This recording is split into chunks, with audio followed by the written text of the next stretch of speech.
speed has been and how he's been able to use that to his advantage. The lights flickering here in the Paris La Défense arena momentarily. The atmosphere has been created. We're full lights again. The 15-second board turns to 5. The heads are down. There's the 3, there's the 2. Tomac and Webb. There are also other players in this, and Tomac puts the front wheel, the back wheel across the front of Roczen. They're side by side, a repeat of what we had, and Roczen leads already, heading down into turn 2, but Tomac goes for the jugular and tries to get the elbow into the ribs of the German. But it's Roczen who leads away, and Tomac comes up short and already hands a big advantage to the number 94, Webb in 3rd place. Yeah, that was a big mistake by Eli, but he's recovered it. He's able to hold on to that 2nd place, and now he's got to get the job done catching Kenny. Good luck catching the sprinting Ken Roczen. Not too many people in the world can do that. Good start for Justin Brayton, 4th place. Looking good. JB's got to make it happen in the whoops right away, I think, in my estimation, in order to get Webb, and I think he'll do that. But the battle and the eyes are on 1 and 2 right now. And of course, Justin Brayton and Cooper Webb tied on points at the moment on 21. So the battle for 3rd is also at play between these two here, the number 2 and Brayton. Brayton has 3rd at the moment, or he did before the gate drop for the final time. But it will be Webb who jumps up into that 3rd place and leave here with the bronze medal if there was one, a 3rd place trophy at least. But the gap at the end of that first lap, 1 second between Roczen and Tomac. Will there be a response here? We have plenty of time left. Remember, it's a 12 minutes plus 1 lap main event here for the final race of the weekend. And Ken Roczen, 1.1 seconds clear. He set the fastest lap on that opening lap, 43.9 compared to a 44.0. So nothing in it between those two. As the circuit, the turns start to break down, consistency is going to be the key. Yeah, what we haven't seen this weekend over the 2 days is Tomac catch and pass Ken Roczen. So if he's going to end up with the King of Paris title, he's going to have to do it doing something he hasn't done all weekend, and that's catch and pass Ken Roczen. Ken Roczen's been able to catch and pass Eli Tomac. So interesting little dynamic set up here. Good job for Cooper Webb. Riding much better today. He had a so-so practice this morning. I believe he was 8th. Yeah. Quickest. Wasn't very good for Cooper Webb standards. But turned it into a 3rd in the Super Pole, which got him the 3rd gate pick and, crucially, an important start as well. Yeah, absolutely. Here we go. So, whoop speed for Kenny. Yeah, getting through there a lot quicker. Again, is he just dragging a leg through that left-hander there? Looked like he was off balance ever so slightly. And the last time around, through this triple quad section, triple quad double, Tomac came up short again around about here last time around. Now he overjumps. Now he overjumps, yeah. Last time around, Ken Roczen put his best lap in. It's early, but 43.7 for Kenny. That last lap around, that was his best, the 43.9 for Eli Tomac. Yeah, so 2 laps in, and Kenny's gone fastest lap. So is there going to be another one better than 43.7 this time around? No, it's not. 44.0 and a 0.8 and 0.9. So nothing in it again between these two. That's close. Look at those top 3 times. Fastest rider was Justin Brayton that time around by only a couple hundredths, but yeah, still, that's something that he can hang his hat on. These guys are pushing it right now, Paul. They are pushing the edge. You can see it's go time for everybody. I think Brayton knows what's at stake for 3rd, and obviously Tomac knows what's at stake for 1st. Somebody say stake. Look, Tomac went long again on that rhythm. Same thing. He's having a little bit of trouble with that. Just the timing. 3.42 going out of that. And this just playing into the hands of Roczen, of course, just who's inch perfect at the moment. But without spoiling what happened in the SX2 race, you know, inch perfect and, you know, those kind of consistency with whoop speed and things like that can come up and bite you in the backside. But, you know, you don't expect it from these professionals at this level, but every now and again, you just never know. Yeah, absolutely. Boy, look at these guys. This is fun to watch. That whoop speed is incredible by all these guys. Cooper Webb, much better today. Brayton closing in on Webb as we looked out of our booth there. So maybe Brayton has the upper hand there. Didn't he find his way past around that part of the racetrack the second time around? He did, absolutely. There's Cedric Supercross, and he's having a nice race. 6th place for Cedric. And again, he went down big time in practice. So it's good to see him even out there riding right now. And Subs right now being 6th. That's a strong finish for him, all things considered. Yeah, when you think of the 5 guys ahead of him, 6 is probably what he was hoping for, even at 100% coming into this weekend. You know, such as the speed and the consistency of Roczen, Tomac, Webb, Brayton, and Marvin Musquin. As it stands right now, Roczen would walk away with a 2-point win over Eli Tomac to be crowned King of Paris. But if these two change positions, they tie on points, and then we will see how that tie break works. Here we go. Tomac 3, 1:04. Still goes a little long, but it's better than it's been for sure. So good job to Eli Tomac. Oh, Cooper Webb's off the track. Oh, Webb, and that allows Brayton to go through. That's his third place, done and dusted, because Muscan goes through as well, I believe. Yes, he has. And look how tricky it is. It's obviously hard. You've got the concrete, you've got the hard boards, you've got the loose, dry dirt as well. You can't just get back on the track and hope for the best. So Cooper Webb then just costing him third position in this overall King of Paris classification, if you like. Yeah, you got to be careful. We've seen many riders crash trying to get back onto the track, right, with the slippery concrete and everything else. So Coop was playing it pretty cautious there. If this is a round in America, he's probably a little more buck wild trying to get on the track. But for this one, let's take it easy and just make sure that he survives it, right? So right now, we have Ken Roczen's at his best time. Fastest lap, though. Yeah, fastest lap right now. Eli Tomac, 43.3. Pulls back another couple tenths. So is there going to be a late surge? 6.5 minutes thereabouts, plus a lap. And the gap now 1.3 seconds. Another response from Tomac, 43.9 compared to the 44.1. Game on again, Steve Mathis. Yeah, absolutely. Closing it down, it's 1.8. Now it's 1.3. Half a second up. Eli Tomac's made up. And look, this is the longest race of the night. Who does fitness play in? It's Eli Tomac. We all know that. So if he's going to make it happen and catch Ken Roczen, the longest man in the event will definitely play to his advantage. We know that for sure. 3-4 here. He gets it that time. So it seems like he's got that back on track. Watch the way he stands up through this right-hand turn here, Malin. This is just amazing. Right there. Look at that. God, I wish I could do double. that. It looks like you in 94. Cheers, mate. Railing outside. Yeah. 8 laps complete. 1.3 the gap. Another tenth quicker. So the gap is creeping down in Tomac's favor. He just needs to get close enough to try and put Tomac under Roczen under pressure. Yep, you'll get it. Yeah, you know, it's interesting to see. They're pulling away from Justin Brayton. They're pulling away from Marvin Muscan. Both of these top two guys. They're not setting their fast times right now, but they're still going quite a bit quicker than the other guys. And I think that's just where you see the tip of the spear, the elite of the elite, right? We've got 5 minutes to go here, and they can keep those times down. Guys like Brayton and Marvin, world-class racers, can't quite match it. Keep an eye on the times again.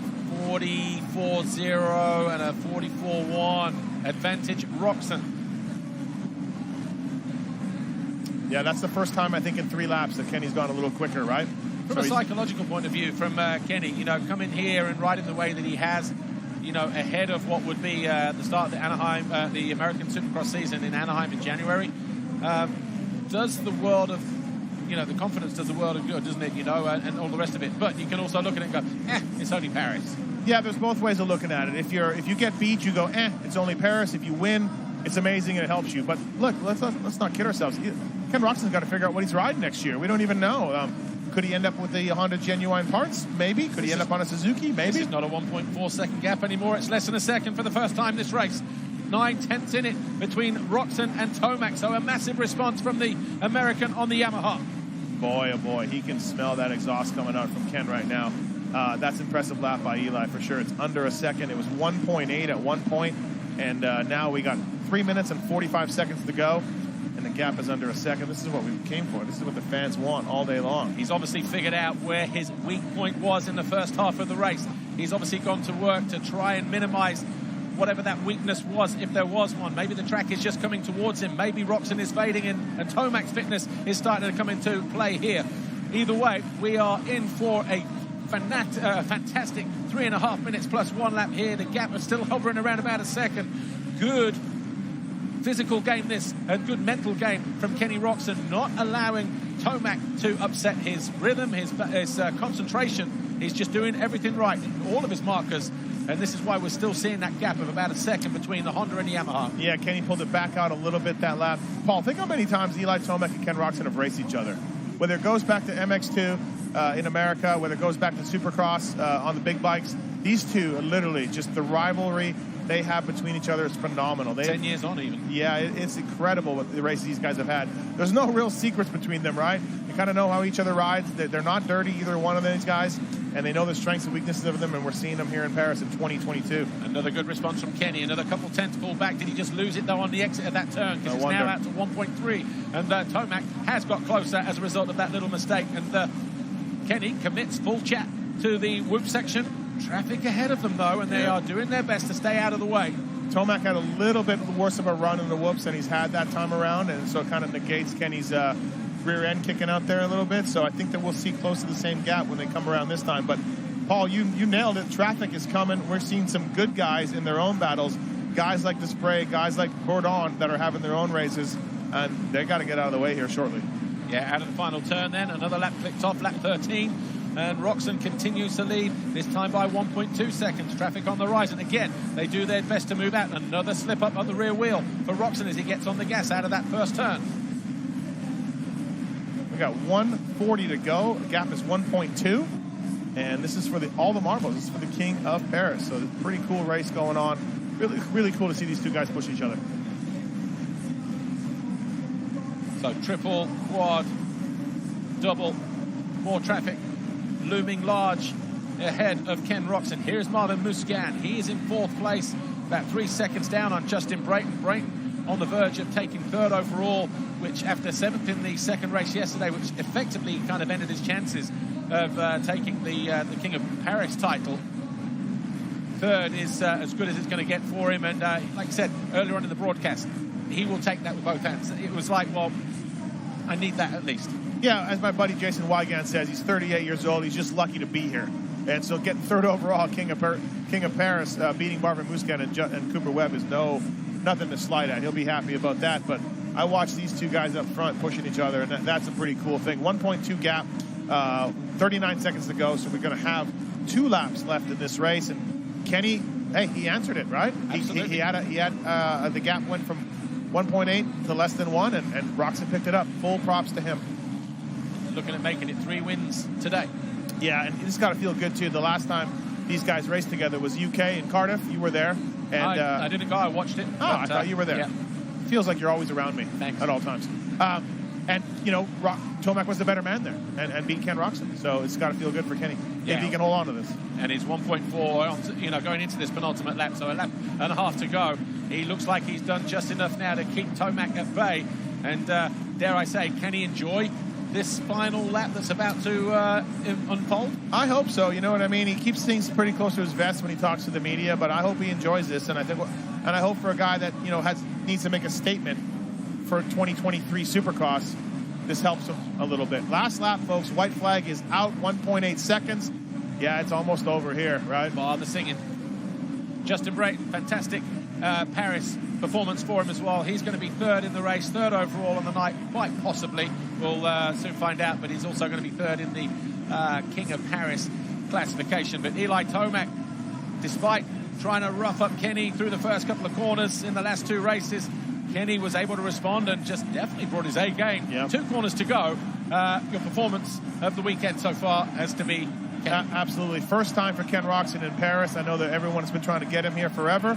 First time here for the German, and he puts on a show and takes the King of Paris. Final turn, final jump, and Kenny Roxon wins. He knew exactly what he had to do. He had to beat Eli Tomac. Tomac knew that he also had to beat Roxon if he was going to be potentially crowned the King of Paris, because obviously they would have finished on a tie, same number of wins, seconds and thirds, so we would have had to have left it to the judges. Fortunately, Kenny Roxon made it just that little bit simpler in terms of the mathematics. He went out, he knew exactly what he had to do, and Ken Roxon leaves Paris as the King of Paris. And Yariv Konski there, the dude around the back, the team owner for Honda Genuine Racing.